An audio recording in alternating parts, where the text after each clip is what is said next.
Binigyan ko ng ultimatum ang daddy mo. Ang sabi ko, iiwanan natin siya kapag hindi niya hiniwalayan ang babaeng yun. Pinili niya tayo. Alam mo pare, maayos din kayo.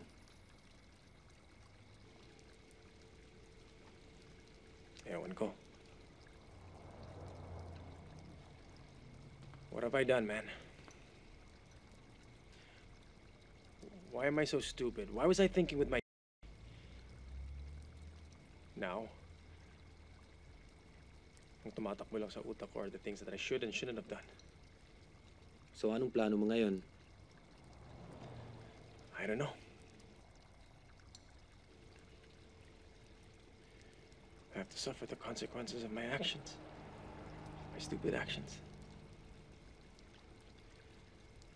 Migs, I regret everything that I've done. Gusto kong dagok ko na sarili ko eh. Gusto mo ako nang dumagok sa'yo? Seryoso ako. I deserve all the man. Alam mo, walang masasakit pa na masaktan mo ang taong pinakamahal mo.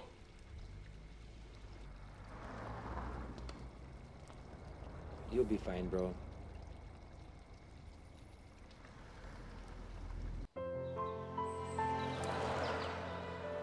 Hi, Anton. I'm actually out of town with my family, so let's just talk when I get back.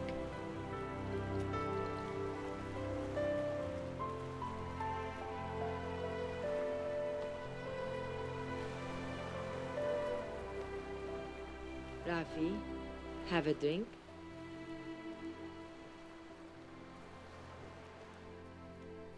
Thank you.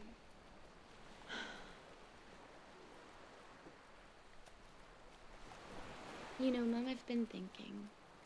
You're such a strong woman. Di ka naman. Ang sabi mo nga, kaya mo kaming ipaglaban ng patayan. Bakit di ang sarili mo? Bakit mo hinayaan si Daddy? Grade 6 si May. High school ka. Binigyan ko ng ultimatum ang daddy mo. Ang sabi ko, iiwanan natin siya kapag hindi niya hiniwalayan ang babaeng yun. Pinili niya tayo. Kaya lang, kinausap ako ng babae. Guguluhin niya kayo sa school. Hanggang sa isang araw, sa school program. Andun.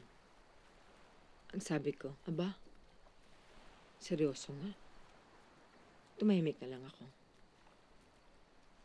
Para sa amin. Mas kakayanin kong makita ang daddy mo na may babae. Kaysa makita kayo na magulo at na-trauma ang buhay ng dahil sa pagkakamali namin. You sacrificed so much for us, Mom. Kulang pa yun. Dapat sana ang ginawa ko.